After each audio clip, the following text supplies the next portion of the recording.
welcome to Getting Your Money's Worth, the show that focuses on value. I'm Judith West, host, and our guest today is David Gilchrist, Executive Director of Project Find. Project Find. Okay, it sounds interesting to me. It's like a treasure hunt, and what you do is almost like a treasure. So, in a word, Project Find is? It's a not-for-profit organization. It emerged as from a demonstration project in the late 1960s, analyzing the life conditions of older New Yorkers living in the hotels in the Times Square area. And they discovered through their research that people were living in substandard housing, lacked access to services that could enable them to live independently and in a secure, healthful way. And so the agency, Project Find, formed to provide answers and solutions to that problem that they found. So what kind of an umbrella do you fall under? Are you a nonprofit by yourself? Or are you part of the Department of Housing or Aging, or what do you fall under? We are a not-for-profit organization that owns and manages housing, and we also provide services. These are all publicly funded through the City of New York with state funds and also with private monies as well as federal funds. Are you linked to Washington in any manner? No. Just we are linked to government through contracts. Yes, city government through contracts. That's correct. Okay. All right.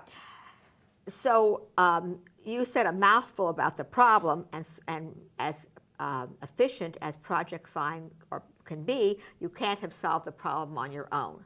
So let's go slowly, point by point. One of your solutions is something you call senior centers. Is that correct? That's correct. And that's the main engine of your solution. It's actually it's a combination.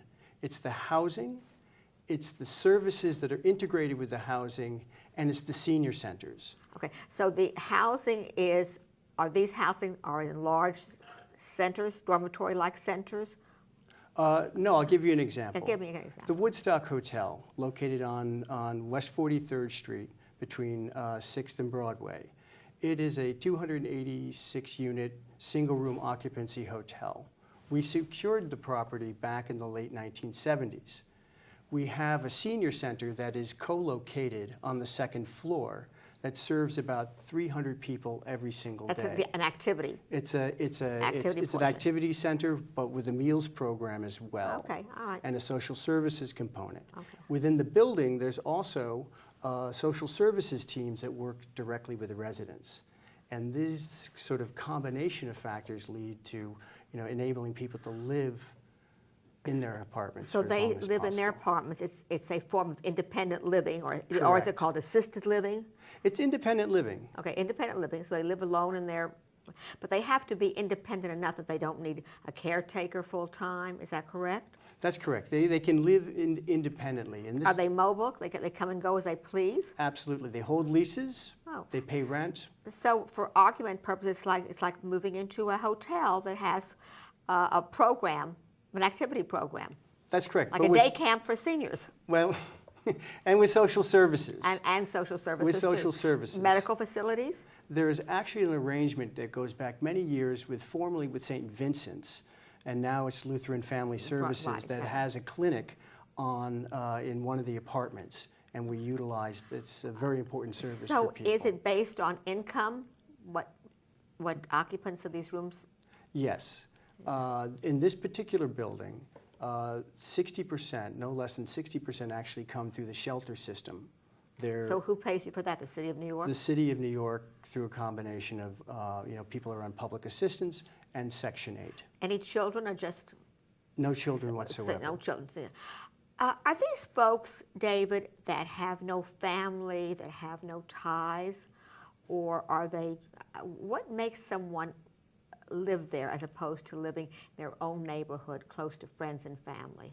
Well, in the case of the Woodstock Hotel, because the majority of people are coming through the shelter system, they've lived really complicated lives. For a long time. For a long time, spotty employment histories, and often very fragmented relationships with their families. So they're moving, having a home of their own is an innovation in their Yeah, lives.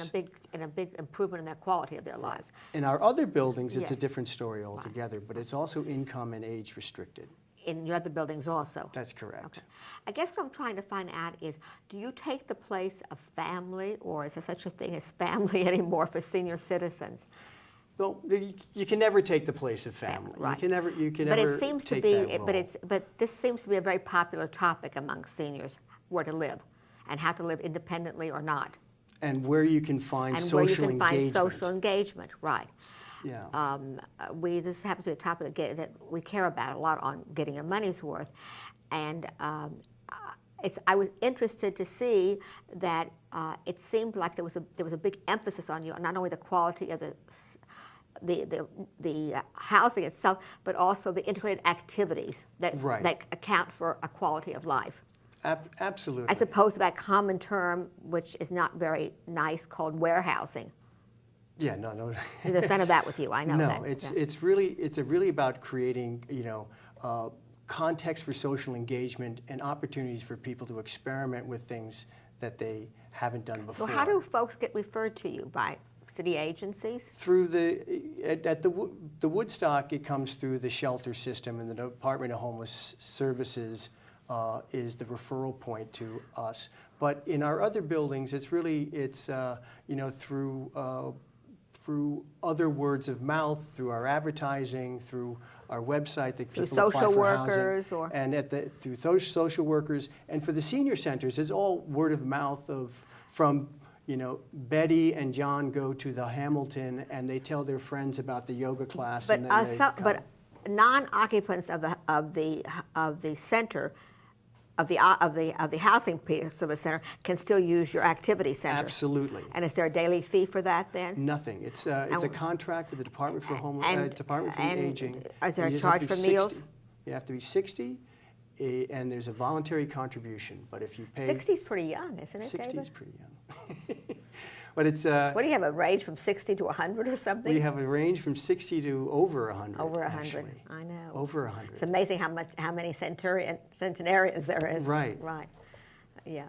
Well, you do a very good job, but what is the most common variable that makes folks in their 70s or 80s live happily? I think it's What do you see? You must travel around your centers. Yeah, and I travel to other programs run by other provider groups that work with older adults, and it's really it's that there's a buzz in the air. There's something that's exciting, and people want to be there. I just came. I mean, we have Yes, our I little saw. propaganda is our singing groups, our choirs. The body and soul, the choirs at Project Find.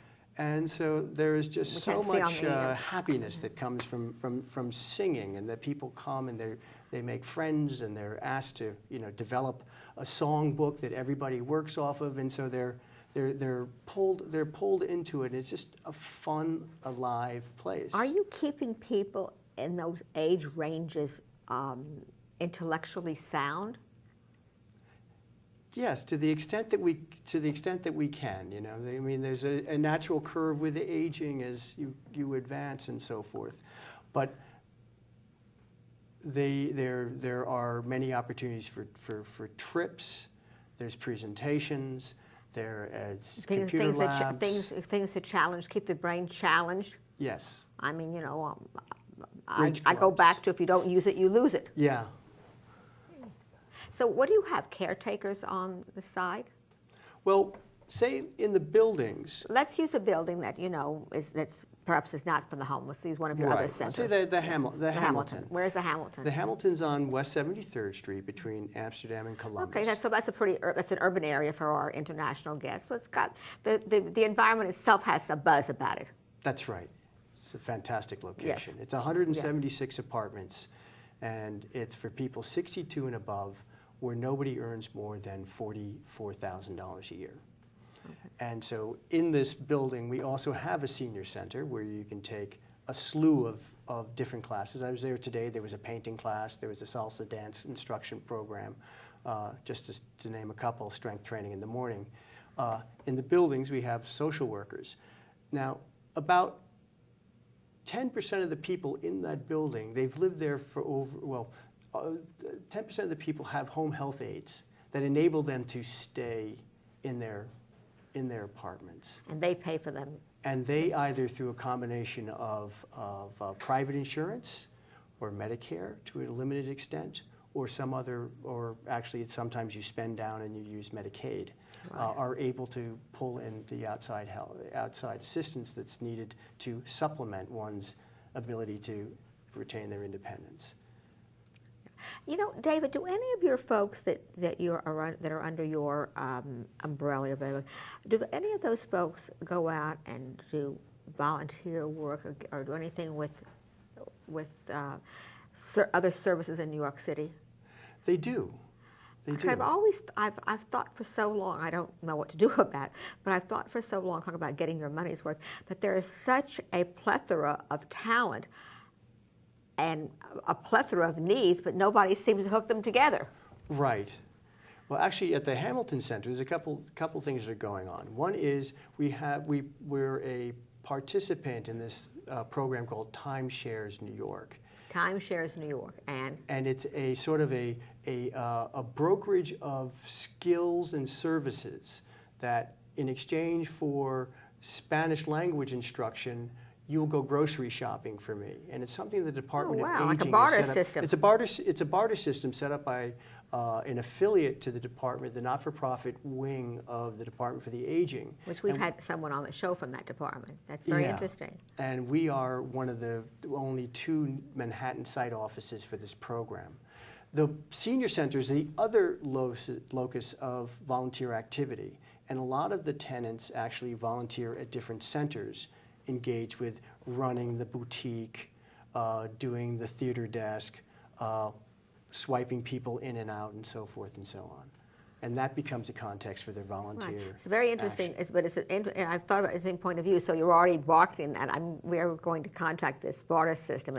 I was thinking, you know, how come schools don't get involved in this? I mean, all of those little kids that would just love to have a surrogate grandmother or grandfather. Right, right. Someone to play chess with, bingo. You know, it's a whole open. There's a wasteland there. Yeah, there is that opportunity for exchange. Yeah. Absolutely. Okay, so Project Find. How does somebody find you? How does someone find Project Find? Well, could a family member go on the internet and find it? Absolutely. Just go to our website. A social worker, a religious leader, someone in clergy, someone. Absolutely, right. Absolutely. And you're Just totally go to our non-sectarian. website, non-sectarian.